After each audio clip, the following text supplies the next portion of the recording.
Ladies and gentlemen, it is my singular honor and privilege to deliver this keynote address at this august gathering, which was not supposed to be my gathering in the first place. But as explained, the gentleman on whose shoes I am standing, unfortunately I stand in too many people's shoes. I don't know when I will ever stand in my own shoes. In his inaugural speech, His Excellency the President of State and Head of Government, also Commander-in-Chief of the Zimbabwe Defense Forces, Comrade E.D. Mnangagwa, made a wide call that Zimbabwe is open for business, and hence Bulawayo is open for business. In doing so, or in coming up with that mantra, we had in mind as government that Zimbabwe has been isolated for too long. And one isolation was that Zimbabwe was not open for business. Hence, we had to make that clarion call to the entire world that now Zimbabwe is now open for business. And indeed, it is open for business. In recent weeks, to be more precise, 2 weeks ago, I went to Japan as a special envoy to the president and met the Prime Minister of Japan to convey the same message that Zimbabwe is now open for business, and that all the impediments that hampered the ease of doing business are no longer the case in Zimbabwe, and were received with open arms. I did the same trip to Spain and Portugal and completed that early this week. The message was still the same. And they are all eager to embrace Zimbabwe with its new dispensation.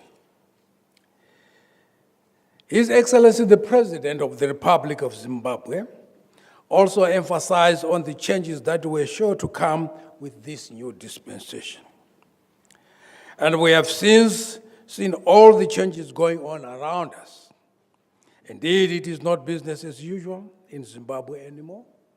It is not business as usual in Zimbabwe in general, and it should not be business as usual in Bulawayo in particular. From henceforth, we must hit the ground running. Bulawayo has historically been the industrial hub of the country, and it is appropriate, therefore, to engage at this level and discuss around its restoration and advancement. We would want Bulawayo to be the hub of our industry in Zimbabwe. When I was reliably informed that a workshop of this nature and magnitude was being organized by the Honorable Minister of State, I had to put aside other commitments in view of the importance I attach to the revival of this metropolitan province. Barely 2 weeks ago, as I've mentioned, I was in this province engaging other business people of Bulawayo along the same parameters. And comrades and gentlemen, comrades, I left ladies, comrades, ladies and gentlemen, This signifies one thing, and that one thing is the importance that His Excellency, the President, and the nation places on economic matters and the revival of this city. Prior to this visit, we witnessed, with the commissioning of the NRZ, a crucial anchor to the revival of the nation's transportation capabilities with immense downstream effect. Just yesterday, before we commenced our Politburo, we witnessed, together with the President, a signing ceremony of a huge investment that will kick off from the 28th of March this year. An investment to the magnitude of 4.2 billion. So Zimbabwe is really open for business. This investment, because of the bureaucracy that we had then, had been on the cards for more than 6 years. But within 90 days of our coming into power, this was signed yesterday. So we mean business, we're hitting the ground running.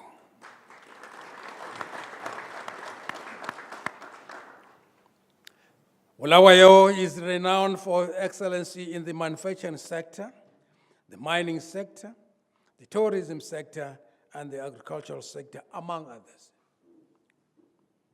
As a government, we have taken a stance of looking ahead with renewed motivation for developing these sectors, not only to their former glory, but to international standards through supporting innovation and entrepreneurship.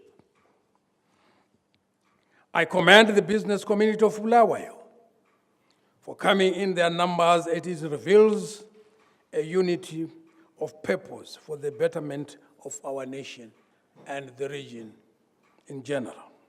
I look forward, therefore, to hearing more from the presenters coming from different sectors on the solutions, as this will further arm us with as we engage in the upper echelons of decision-making on how to enable the transformation we are determined to see in partnership with you, the people of Bulawayo, and with you, the people on the ground.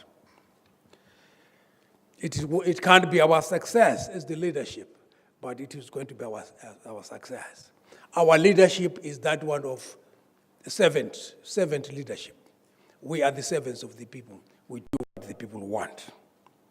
If we then don't walk our talk, you have got the right to check us out.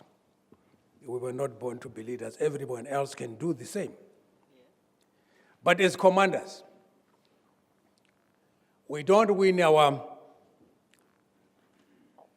wars in the battlefront or from the trenches. We win it in the boardroom. So in the boardroom, we have won. It is the implementation that you are going to be doing from the trenches. And you are the people in the trenches. The call for the revival of our economy has been made beyond our borders. I'm happy that, Honorable Minister, you are already engaging outside borders. This buttresses not only our national, but our regional vision as well as Zimbabwe. We as SADC do things in the same manner. We consult and we move together as a region. We are a region that is the envy of Africa. And hence, President Ramaphosa was just here a few days ago to exchange notes. Because without other members of this region, we cannot succeed. My president has been to nearly all other Southern African leaders, informing them about the new dispensation, and also seeking advice on how to advance the development or economical development of our region and Africa as a whole. We are really encouraged here by the presence of the esteemed delegation of South Africa at this conference. To us, this demonstrates the triumph of our common goals as African countries and revitalizes our commitments through our various regional trade agreements. We would like to say to the MEC and his delegation, we look forward to further intensive engagements and the mutual benefits that will arise for both nations through our endeavors. We are one people. We are one people. Africans are one people. Africans belong to one continent. And Southern Africans belong to one region.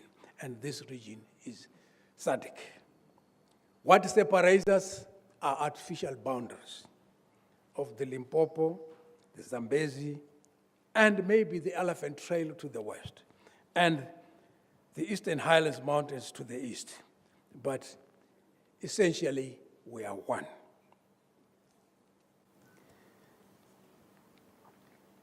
To his worship, the mayor of Bulawayo, as represented, I'm reliably informed that through your Economic Development Office and Council itself, investment incentives have been put in place to incentivize and support investment to this metropolitan.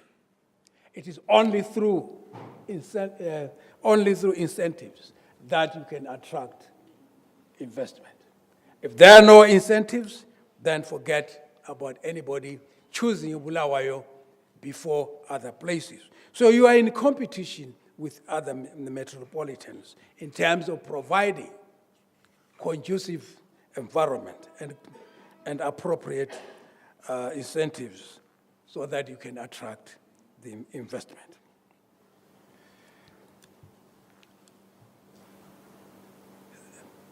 Your worship, this is highly commendable and is in line with our endeavors and efforts to make special economic zone programs a reality, which transforms into the nation's future. Bulawayo has been turned into a special economic zone. And with the economic zone comes incentives. There comes tax base, the rebates. Investors that choose to invest in a declared special economic zone are exempt from taxation, are given a holiday, the tax holiday for about 5 years. Thereafter, it's reviewed gradually. So, it is better to have an investment here than not to have it. Those that are going to invest in Bulawayo are not going to take away the infrastructures that they will have put up. What we are interested in as a nation, and maybe as Bulawayo in part, as Bulawayo, is the creation of employment. When we create employment, enough and adequate employment, which means that our people are going to have disposable income. When they have disposable income, then it means that disposable income is going to translate into a wide taxable base. And that wide taxable base will actually is going to contribute to the improvement of our GDP and our per capita. Dialogue is key to the development of new knowledge and innovation in business and commerce. Therefore, without this dialogue, without this exchange of ideas, without this think tank, let's just forget about development. So we need to dialogue across board, regardless of whether you belong to a different political party or different political dispensation. Zimbabwe comes first. The economy of this Zimbabwe comes first. The development of Zimbabwe comes first. So forget about your political persuasions and then fight to improve the livelihood of your people. You are Zimbabweans first. You are Zimbabwean first before you become people of Matabeleland or people of Mashonaland or people of any other region. You are Zimbabweans first. So Zimbabwe is your denominator. Zimbabwe is your surname. Be proud to be Zimbabweans. When they ask you, don't be like some people that I know from East Africa who say, yes, I am so and so, but such and such by tribe. No, there's no tribe here.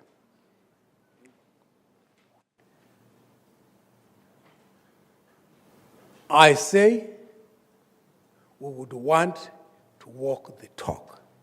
And what I'm saying is, I'm saying it because I walk the talk. I belong to no tribe. Hence, there are very few tongues or languages that I don't speak in Southern Africa because I have got to be accommodated and I've got to come accommodate other people. But if you have got a barrier of not understanding other people, then you are not going to appreciate the cultures and the ways other people do things. So then you become blinkered and myopic. So open up, as we've opened Zimbabwe for business. Let your minds be opened up as well. Open up, interact, dialogue, discuss. Don't say that I've got a problem. She doesn't allow me to say there are problems. She says there are challenges. And there is nothing insurmountable when people are united and they want to achieve a goal, a vision.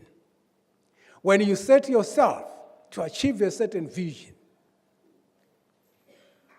you get to plan ways of attaining that vision. And in other jurisdictions, they say there is a vision, and then there is a mission. A mission is the means of getting to the realization of the vision. So you are here, not as minnows, but you are here as people of Zimbabwe, as equals, and your dialogue is going to produce something.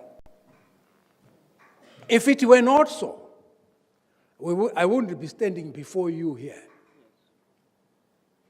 because we would not have liberated this country. We set ourselves on a mission to liberate this country as way back as 1957. South Africa was 1912. But we did not tire, we did not lose course until we attained our independence in 1918. And when we attained our independence in 1918, we deliberately said there shall be free education and there shall be free health care. Because if you are not well, you will not listen to those that will be educating you. So a health mind first, and then an educated mind as well. Today we say that we stand here proudly in Africa as one of maybe the number one in terms of literacy. But what do we have to show for that? What do we have to show for that? Nothing. It's because we don't dialogue. We've been so educated that we start, splitting hairs and start fighting politically and all the like, until we have got such a small country having 72 political parties. What luxury is that? So, there it is. Someone is laughing, he thinks I'm joking. There are 72 of them. And mostly they are all going to contest for presidency and for seats in parliament. I'm very happy that they be so, because they will split their vote, and my party will eventually win.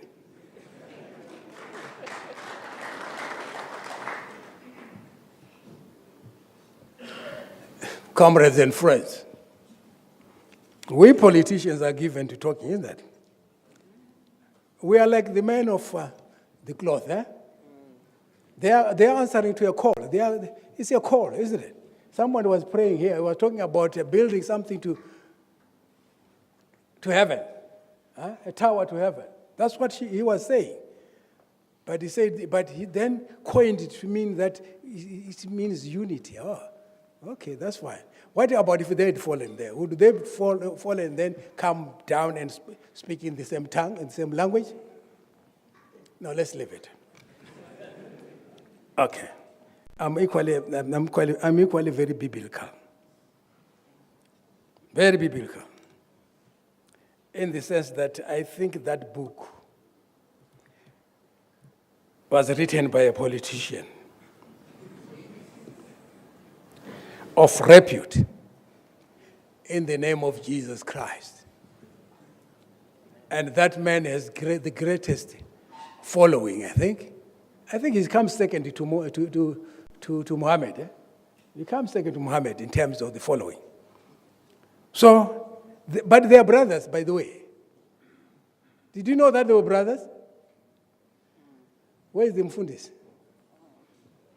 They are brothers in the sense that others are the descendant of Isaac and others are the descendant of who? Ishmael. Are they not brothers? So when they fight their wars there, don't choose sides. Because at the end of the day, it will be you who will suffer. Because they are brothers. And they were given different dispensations to look after. Comrades and friends, ladies and gentlemen, I would now like to implore you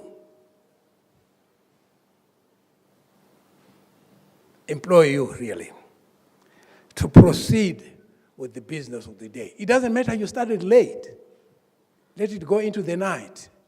But as long as you are going to come out with solutions, with resolutions that are going to build this city, that are going to revive the economy of this city, that are going to restore that legacy the city once held. A lot of people in Zimbabwe used to come to work in Bulawayo from different provinces because that's where everything happened. That's where the smoke billowed day and night. So we want to see those chimneys again. We want to see that smoke, as you call yourselves. So let it happen. So proceed with your business, deliberate at leisure, share ideas.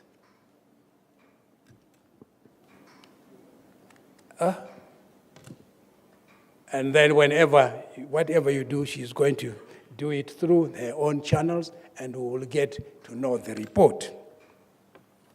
He says that I left quite a lot of things coming here. Yes, I left quite a lot of things. Not only that.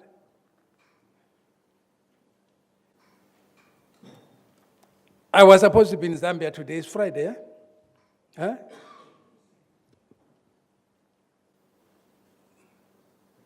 For another feather in my cap. Because I never stop reading, I never stop. It is a hobby to me. So unfortunately, I say to someone, you're just going to collect that certificate. They will come and pile up there.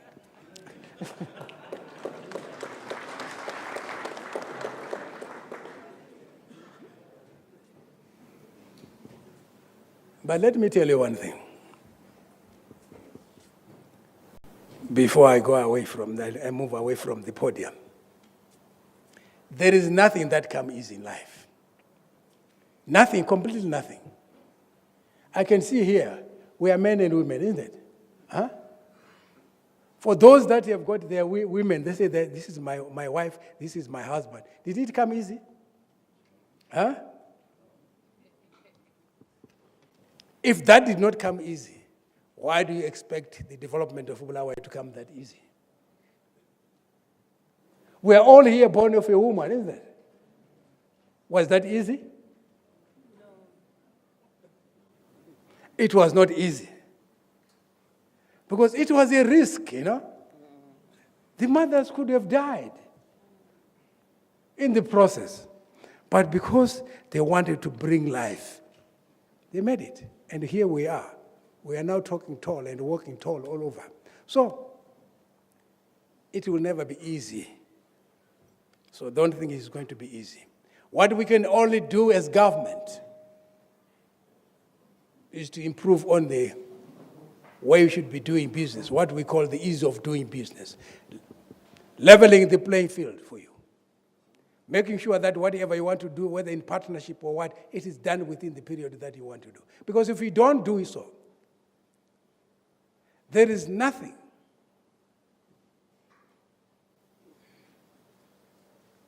as timid as capital. It will fly away. It will fly away. Because it is always opportunistic. You want to do certain things at a certain given time so that you maximize on the profits. If you don't do it that time, the chances are gone. So do it now. Bulawayo, do it now. Otherwise, it will be too late. And then you will be pointing fingers at other people saying that we were neglected. I know we are fond of saying that, but who neglected you? You neglected yourself. Especially people from this region. You've got a tendency of ukalala, isn't it? Huh? You always lay kalala, isn't it? Yeah.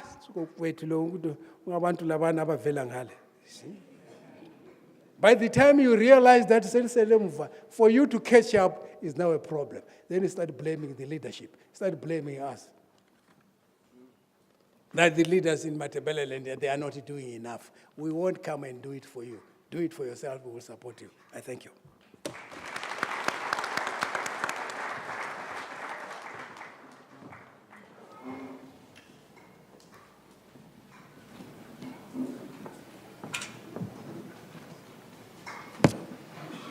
Good morning to you all. I have the task of starting us off, and I'm supposed to cover what is a broad-brushed overview of the economy of Bulawayo as we see it as business people. The following presentation is not my ideas alone, it is a collective of ideas drawn from various sectors, but I want to warn you that it is not an exhaustive list. So if you are left out, it's not because we left you out deliberately or that sector is not important. We are also, for those that are from the SME sector as well, this presentation is not aggregated by size, it's aggregated by industry and by idea. I start off by, I just got to get this correct. Yes. I start off by talking a statement that's already been mentioned this morning. I'm going to go through this presentation very quickly, but I start off by talking about what it means to be a middle-income economy, because this statement has been made, but being a numbers person, I started to ask myself, what does it mean to say middle income?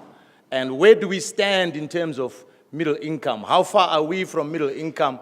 And what does it take to get to middle income? What sort of time horizon are we talking about when we get to middle income? So I have just a summary for you here, very short. You will see that a heavily indebted poor country is a country where the citizens have a GNI or gross national income of $856 per annum. That's per year. A low-income developing country, also known as an LIDC, where we fall under at the moment, and I'll talk about that in a moment. That's an income of under $2,510 per year. That's a low-income country. A middle income is one that is between $2,511 and $12,000 per annum, or $1,000 a month. So if your salary is above $1,000 a month, it means you are living well above the middle income target. But that's not the issue. The issue is that there are too few of us that are at middle income level, and we need to pull the whole country out of poverty. In China, they pull 30 million people out of poverty every year. Just to give you an idea that this is possible, other countries are doing it. I think the Vice President mentioned that we are all born of woman, and I think the Chinese are also born of woman. If they can did it, why can't we did it? This is a very quick map to show that the low-income countries, they are mostly situated in Africa, and you will see that Zimbabwe is among them. And our strategy as a country, as enunciated by His Excellency, E.D. Mnangagwa, is basically to take us off this map onto another map of high-income countries. I then did a little bit of work to try and play around with the numbers to say, if we are to be a middle-income country, we essentially, in Zimbabwe, we have a word that we love, and the word is called basically. Basically, what it means is that we need to multiply our income by 10. Just this week, a report was issued by the IMF that showed that Zimbabwe ranked number 31 out of 59 LIDCs, or low-income developing countries. Zimbabwe ranked number 31. Zambia was about 18. The second was Nigeria. The first country, I've never heard of it, I first saw it on this list, is called Bhutan. I never was taught that country in geography, but it was there and it's number 1 on the list. So Zimbabwe is at 940. And in order to become a middle-income country, colleagues, we need to multiply our income, our productivity by 10. To simplify this for you, colleagues, it means that we need to multiply our turnover. If you are a company that is generating $1 million, in order for us to reach middle income status, you need to get to $10 million. If you are a company that is generating $10 million, you need to go to 100. We need to multiply our productive efforts by at least 10. Now, economists will tell us that there are things like labor factor productivity, and I won't get into that, it's too complicated, but all we know is we need to multiply our efforts by at least 10 in the next 12 years to become a middle-income country. And when we become a middle-income country, I've just simplified it here to say Bulawayo is made up of 1 million people. If there's 1 million of us that are generating that much in income, we will become a $10 billion economy. When somebody was helping me with these slides, he says, well, what are we now? I said, I don't know. But I'm more interested in what we can become. That if we get to that level, we will be a $10 billion economy. And I thought that was a nice sort of summary of our target as Bulawayo for the next 12 years or up to 2030, so that we can fit into this vision of a middle-income country. I now go into, I have this slide. Basically, this slide just says that, and the Vice President has already mentioned this, that in order to get to that, to reach a GDP of 10 billion for the city, you'll know that the GDP of the country is about 14, 15 billion. So this is a significant target for us. And the Vice President says these things don't come easy. I think it's correct. It's a big target. It's a big goal. But I believe that Bulawayo is able to do it if we shift our thinking, if we engage and we have dialogue and we have meetings such as this where we can discuss. And if we implement some of the things we discussed. A lot of, some of the people on our Twitter handle are very worried that we have these meetings and then nothing happens afterward. But I think it's up to all of us to hold each other to account to make sure that the things that we discuss are brought to reality. And look at our structures as well. How have we been operating? Colleagues, I then have this map. It's a mind map. I know probably from where you sit, our machines may be slightly out of focus. But it's basically a mind map that shows the pillars of the city in terms of the industries or what we believe is the future economy, just looking at where people are spending their energies. A good economist will look at what the entrepreneurs are thinking, where they are investing their efforts, what sort of things they are talking about, and that's what we have done in drawing this summary out. And I will go through each of these very quickly in the next 10, 12 minutes or so to basically highlight, there's that word again, to basically just highlight the key aspects of what we believe are the constituent industries for the city of Bulawayo. The first one is right at the top there, is anchor projects. There are certain anchor projects that have high multipliers that affect a lot of downstream and upstream and related industry. On that list, we have the NRZ, the National Railways of Zimbabwe, which we are glad that work has already begun on the National Railways of Zimbabwe. And as business people, as the business community, as entrepreneurs, we are very much interested in what is going there, what is going on in the NRZ and around the NRZ because it affects our businesses. I remember when I started working for Blue Ribbon Industries in the 90s, you used to get a train that comes from Bulawayo every morning. I was in Harare then. And when you got up in the morning, there was a train that would pull up with products that were made in Bulawayo. So the distance, the business distance or the industrial distance between Harare and Bulawayo was very small. And so it didn't matter whether a company was here in Bulawayo or in Norton because of the strong rail link. So this is a key, I merely point this out as a very key project and anchor project. We have others, and I won't go into each one of them one by one, but we have the Cold Storage Commission, which affects a lot of us that are in the farming community. There are value chains that are linked into the Cold Storage Commission, also known as CSC. Zisco is not in Bulawayo, but is very close to the economy in Bulawayo because we have a lot of foundries. Just behind here, we have Connolly's, we have FE Cells, we have a lot of companies that were built around the iron and steel value chain. And so it is still located here, and the infrastructure, Honorable Vice President, is still here, is still there, waiting for this big anchor project of Zisco Steel to start up, and then these industries can come alive into Tunganjalo. We have the Mchabezi pipeline, that's another project. Allow me, colleagues, to then move to the next one. Very quickly here, infrastructure and construction. There will be specific discussions on each of these nodes or these pillars, so I won't speak a lot about them, but just in case we run out of time, just in case the Vice President has to go off, we want to have deposited some of these key pillars of the Bulawayo economy to make sure, Honorable Vice President, that you have them and you understand what your entrepreneurs and business people are thinking. Infrastructure. Around infrastructure, we have our roads, which are in need of rehabilitation and also affect our costs. We have housing. Our staff don't have adequate housing. There's the water.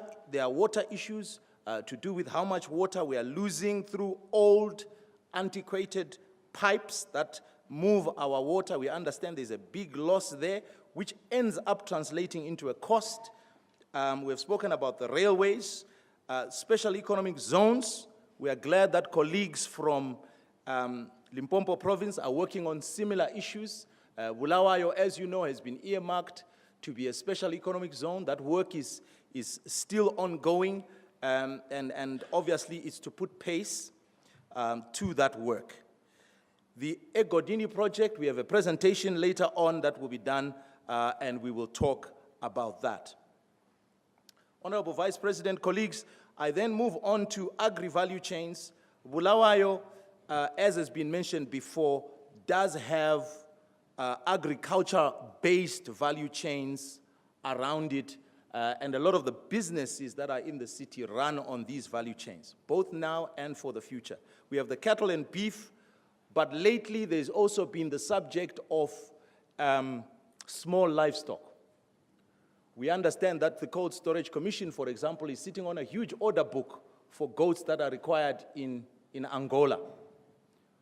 So these are some of the ideas that we will need to connect to see how we begin to activate or to encourage entrepreneurial activity around these areas. There are also the small grains which have been neglected, but if you go to most places now, we want to go back.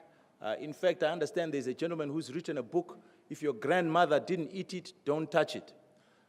In other words, we are going back to eating those organic foods because they are healthy, because they are nutritionally beneficial, and they have markets overseas in Europe and in other places. So it's time to take a look at those industries on how we create scale around these industries.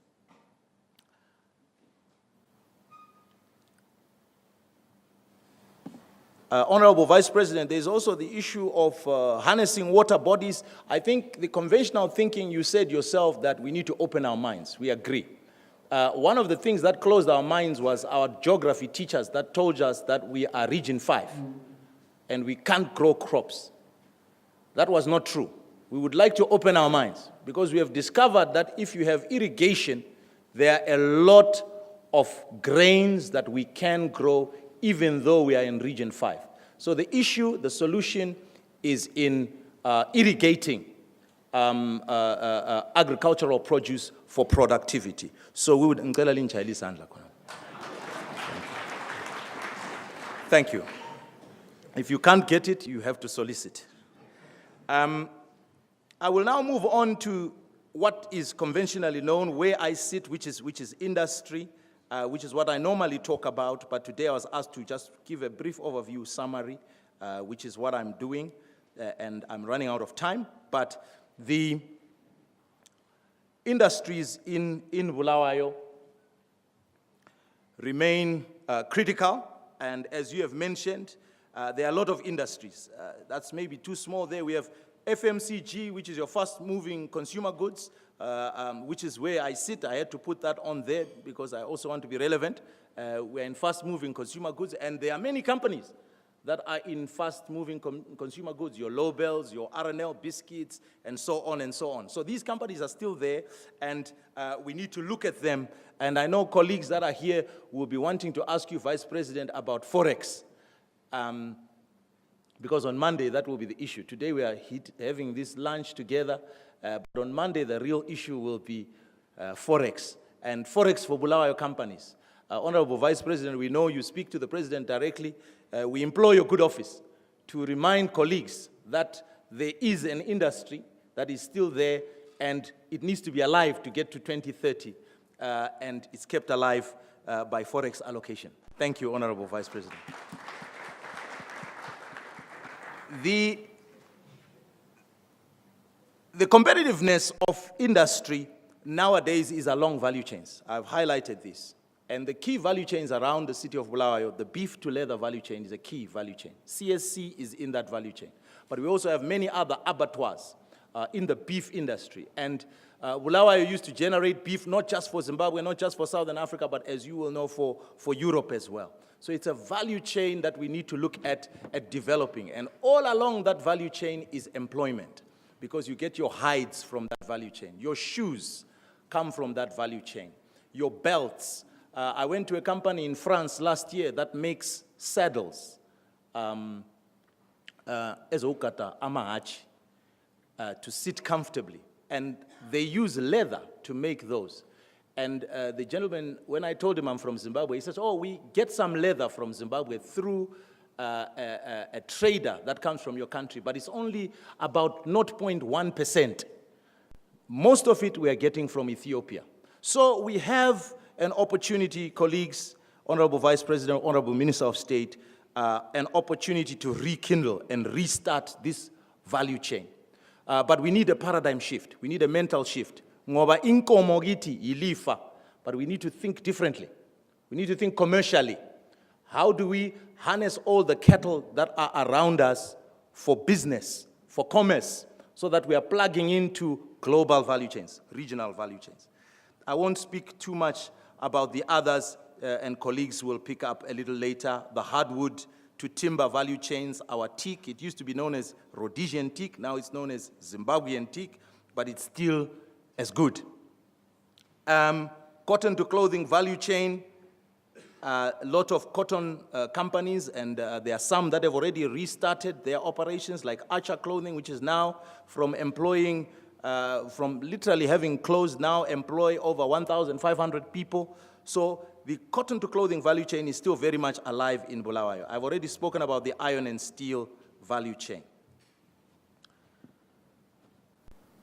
Bulawayo, like Johannesburg, is surrounded by gold, and there are gold mines, and sometimes we forget that we are surrounded by gold. But it's time we probably, Vice President, opened up our minds to say, this gold, how do we as Bulawayo participate in the gold sector? By having a vibrant industry around gold. And we also have small-scale miners who last year, for the very first time, surpassed the larger mines put together. So small-scale mining is becoming a big contributor to the gross domestic product of this country, and can be a big contributor to the gross domestic product of the city of Bulawayo. Colleagues, I must move faster. I will merely point out these next slides so that I can complete my presentation. Our young people are very active in the ICT sector and related services.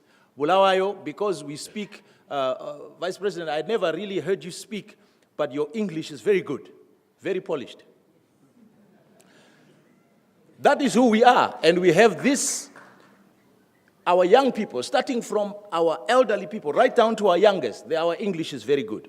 But we need to, instead of just praising each other, we need to look commercially, how we leverage these good accents and this English.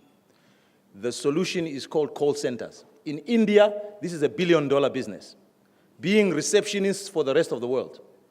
And our ICT is advancing fast enough for us to turn a place like this into a call center where people, Nissan, we can be answering calls and directing problems and creating a back office for the rest of the world. Our accountants are very good. We can be an accounting back office for the rest of the world. We communicate very well. These are opportunities through ICT, information and communications technology, that Bulawayo can participate in as we go towards 2030.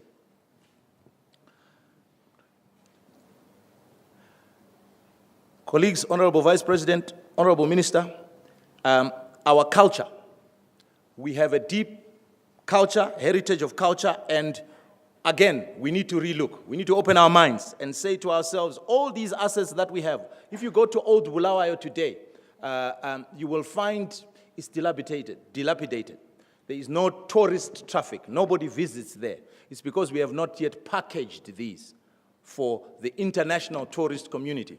I took an investor to Matopo last year, and we were by ourselves. And his words were to me, that's when I woke up as well. He said, Moyo, how can you have all this and nobody comes to see it? This is beautiful. He actually extended his stay because he was enjoying himself so much in Matopos. Then I realized that probably we are not thinking commercially about what we have. We are taking for granted what we have. But we have many other historic sites, Kami ruins, Lodlo ruins. We have theaters around Bulawayo, which we need to take up.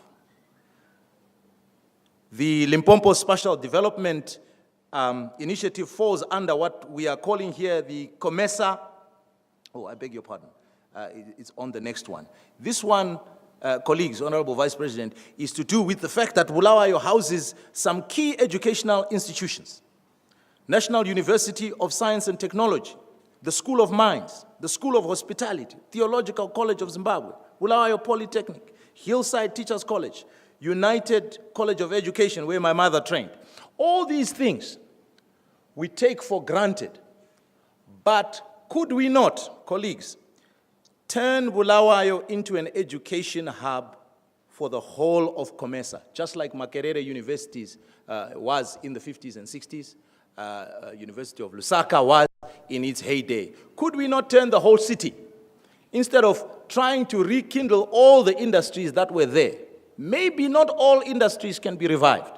Maybe we need to rethink, we need to open our minds and look at offering something where we have a competitive advantage. I remember when we were growing up, there used to be people from Botswana that were students, befunda ezideko. This is nothing new, but perhaps we need to think of it at a higher scale, at a COMESA level, where there's a population of over 500 million people, and offer this and make this an offering to the rest of Africa to say Bulawayo is open for business, Bulawayo is open for education. I'm trying. All right, I'm about to finish. I have one more. Yes, thank you, Mr. Moderator. I am rushing. The next one is very simple, is the regional value chain, the one that I was about to mention, the Limpopo Special Development Initiative. To say Bulawayo is a corridor, we need to look at our north-south, south-north relationship and leverage and get assembly industries into the city for the rest. Colleagues, Honorable Vice President, in order to do this, we must have a vibrant financial services sector. And I'm going to get to my last slide now, but we need financial services that are focused on the city, that are focused on Bulawayo. And it is in this regard that we think it is time that there was a bank at least headquartered in Bulawayo. Vice President, that was unsolicited. Colleagues agree with me. We need a bank that is focused on the city, and we will be collaborating with a few colleagues to see if we can get a license so that we can develop. There is no economy that has ever developed without the support of a vibrant, active, engaged, creative financial services offering, and we need that for the city. But there are new forms of investing: business angel investing, impact investing, crowdfunding, private equity funding, and we will need to be exploring these. Honorable Vice President, Honorable Minister, colleagues, I end by this slide, which is the action required. After having said all this, there are things that we require. The acceleration of an inclusive process around anchor projects in the city. It's important that we dialogue and we discuss. It's good that deals are being signed, but as Bulawayo, we would like to participate before deals are signed, so that we are involved, so that we participate, and we contribute, because we live here. Honorable Vice President, Honorable Minister, colleagues, we need fully resourced government offices that operate in Bulawayo, that can issue permits and documents in Bulawayo,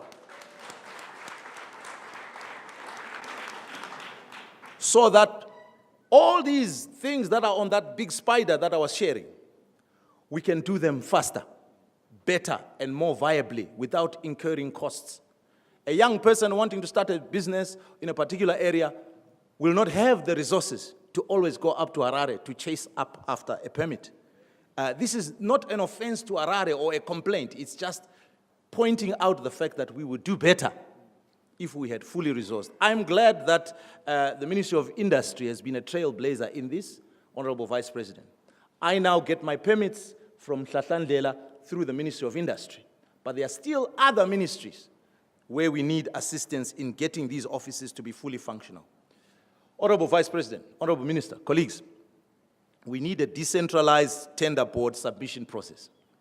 When we are applying for tenders, all of them are centralized, even for tenders that are here. That may need to be adjusted so that we are faster, we participate. Thank you, ma'am, for that lonely applause. You have obviously felt the pain that others have felt in the fact that we want to participate in these tenders. Policies to support corporate farming and contract growing will be key, Honorable Vice President, as we seek to connect in value chains and inclusive value chains that uplift communities around us. Because we as business leaders have also been at fault. We have risen in our prosperity without taking others with us. And so it is time to engage. But in order to do this, we will need policies that protect. Point number 5 is my last one. To facilitate the promotion of a fully fledged bank headquartered in Bulawayo. Siyabonga, taboka, re a leboga.